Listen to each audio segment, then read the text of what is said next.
And I would like to ask you from a business perspective or from a financing perspective, what are the benefits of working with a D&I for companies? What would you say? I would say that first of all, you have to, what kind of company are we, and what are the benefits for us? Because it's not the same for everyone. But because for some companies, the business potential is to mirror the customer base, for instance. That could be a good business potential, actually. For other companies, it could be to be more attractive for a larger group of people, actually. And that's also business potential. I work with a couple of companies now that has a big problem with this, because they have the gate into those companies are very narrow, or has been very narrow, and it has only been attractive to work there for small groups of people. Now they have to widen, and then they have to be inclusive. They have to look to be attractive for different groups of people, and that's a challenge, but that's also business potential. But the biggest potential that I think that most companies doesn't really realize is that the potential of diversity is that there are so many studies and research, on that people with different perspectives and different skills and different backgrounds and so on coming together in a team, the team will become more innovative and creative. And that's the biggest business potential of all.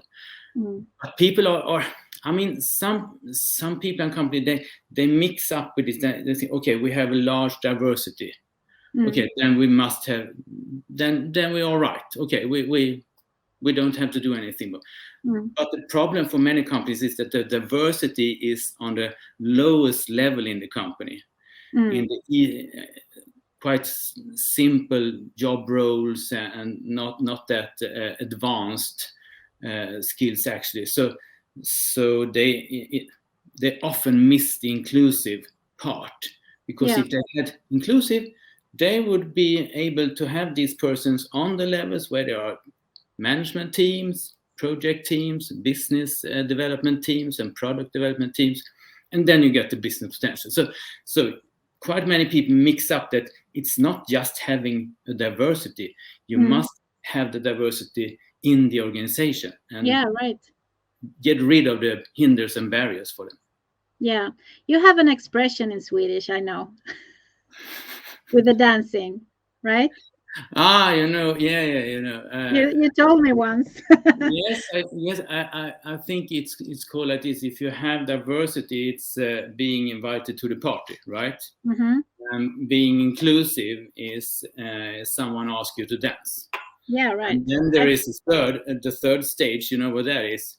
That's actually when you come to the belonging part. It's when you can dance as no one look at you.